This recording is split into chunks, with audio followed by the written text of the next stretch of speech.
Welcome to the video, guys. The European Union and their budget is becoming rather laughable. In fact, it is now a meme. Just the other day, they forced through a 1.8 trillion EU budget and coronavirus rescue package that is in serious danger of being voted down in the European Parliament. Along with that, you have nations complaining about what is going on because now they will have to pay more to the EU than they get back, which is something we was doing for years and are now happy to not have to do. Along with that, we also have MEPs calling for a referendum in their country on EU membership because of the coronavirus situation and the budget they're trying to force through, which you can see here in this Euro News article that headlines MPs threaten to reject 1.8 trillion EU budget and coronavirus rescue package, which I will tell you something, if they actually did, it would be hilarious and you would see every Brexiteer singing and dancing because we knew this shit show was always likely to happen anytime something come up. Talk about lucky to get out when we did or what. But before we go through this article and the other couple I've got to look at, remember the daily live streams have moved over to Twitch, so if you want to join me over there to chat in real time, the link will be down in the video description as always, along with the channel's other social media links. But back to the unmitigated shit show that is the European Union and the tosspots within the European Parliament that are now shitting the bed that they're going to have to pay a little bit more money. European leaders may have agreed on the EU's budget and coronavirus recovery package after marathon talks, but it is not yet a done deal. It faced scrutiny in the European Parliament on Thursday. A total of 465 MEPs voted in favour of a resolution that threatens to withhold their backing for the deal. The resolution states that MEPs do not accept the terms of the EU's 1 trillion draft budget that was drawn up after 4 days of negotiations between members of the bloc's leaders this week, which I have to say is rather amazing and something I fully support these countries doing, and of course their MEPs. The EU's budget is a complete shit show and is going to cost these countries a hell of a lot of money, as we will see in a moment, to a country rather close to ours. The bloc's budget is intertwined with a pandemic recovery package that will empower Brussels to borrow 750 billion euros on the capital market and hand it out in the form of loans and grants to stricken economies, which is one of the reasons it's got the Frugal Four up in arms and saying they don't support this bullshit. Because I'll tell you something, that £750 billion borrowed on capital markets could end up turning into paying back a hell of a lot more, as we know. Markets fluctuate as we've seen over the past few months. The Parliament will use the vote as a mandate in negotiations to try and get improvements to the deal. MEPs are unhappy about the makeup of the £750 million coronavirus recovery package in terms of how much funding is given in grants and how much in loans. The European budget as it stands looks more like a 20th century budget than a 21st century budget. Cuts in research, cuts in the greenest parts of the Common Agricultural Policy, said Philip Lamberts, a Belgium MP. European Commission President Ursula von der Leyen recognised during the debate that parts of the deal were a bitter pill to swallow. The Parliament's largest political grouping, the European People's Party, agrees. Yeah, well, it's a shame most of the people in other countries really don't agree, and let's be honest, when the people in these countries find out that their contributions are going up while they're getting less back, they soon won't be agreeing either.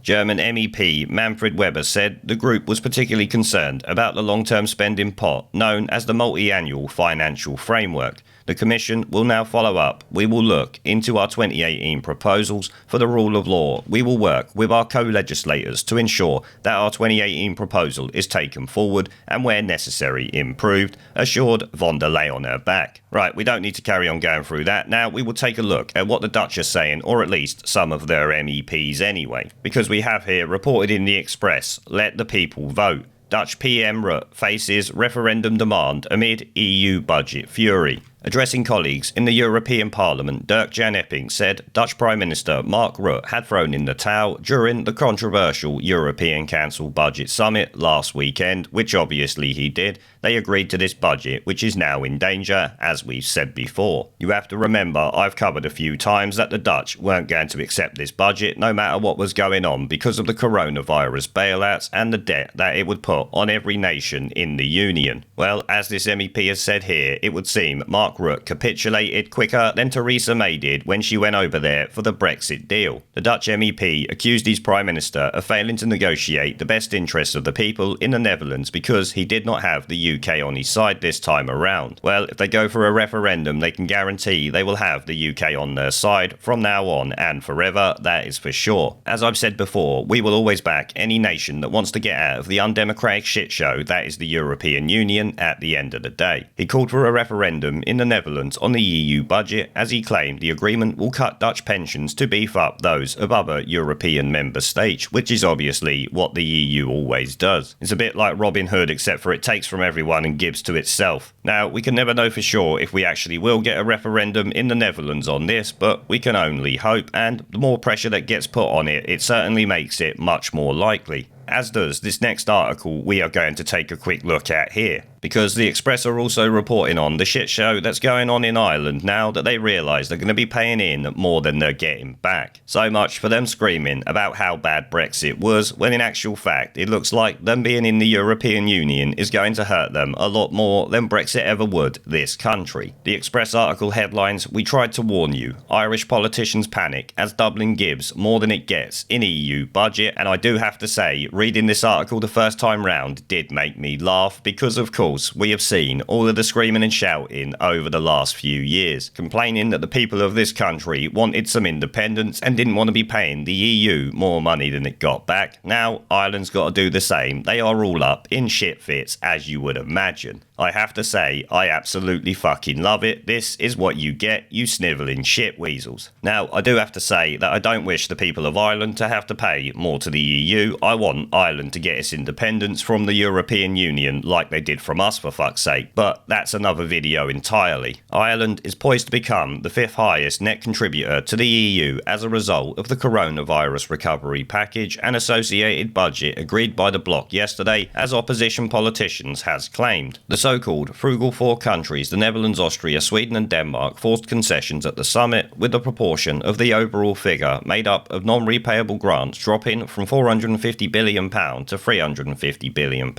Critics remain concerned the money will be used to pay for high levels of public spending in the south of the bloc, where Italy and Spain have been hardest hit by the coronavirus. Such fears have also surfaced back in Ireland, where independent TD Matty McGrath said his country is set to become the 5th highest net contributor to the fund behind Germany, France, Holland and Sweden, which obviously we was number 2 in that before, and thankfully we no longer are. Speaking in Ireland's legislature, he said, while this may be a good deal for Europe in terms of showing solidarity for the European economy, questions must be asked about the increase in burden and levels of debt being placed on Ireland. You should have thought about that before you joined and were so quick to jump behind it in the Brexit debate. Now you are going to reap what you sow. It is worrying that more attention has been paid to getting a deal for Europe rather than ensuring that we get a good deal for Ireland. That is fucking laughable. Are you taking the actual piss there? This is what the European Union is all about. Do you think they give a shit about the individual nations? You complete and utter shit weasels. I love how stupid these politicians actually are. We've been screaming about this, as have many people in many other countries, and they still act like they had no idea this is how the European Union operates. What a bunch of idiots. While a strong European economy will be beneficial to Ireland, we must ensure that the burden placed on us is not too great, and that we will not be left behind, and we need urgent clarity on this. Well, good luck on that. Apparently, you needed the EU budget and coronavirus bailout urgently, and look how many months that has taken them to sort out, which they still haven't. As I said earlier, it might well get rejected. We need to know how much we are putting in, and we still don't know what we are getting out of it. Probably not a lot by the sounds of it. But as we suspected, and have been saying for a long while, the EU budget could well spell the end of the EU, or at least send it down that route, which hopefully it does. Not only might the Parliament reject the actual budget, which is unlikely, but they could put some amendments to it that might well change it a lot. We will have to wait and see. But referendums being called for over in the Netherlands, and of course the Irish now up in arms about having to pay more, certainly leads to what we have been saying for years. Like I said, let's get rid of the EU, and it might well be doing it itself with this coronavirus budget. We can hope that is the case anyway. There is a pattern consistent throughout history of oppressed people turning on the oppressors. Slaves against their owners, the peasantry against the feudal barons, colonies, Mr. Verhofstadt, against their empires. And that is why Britain is leaving. And it doesn't matter which language you use, we are going and we are glad to be going. We're off.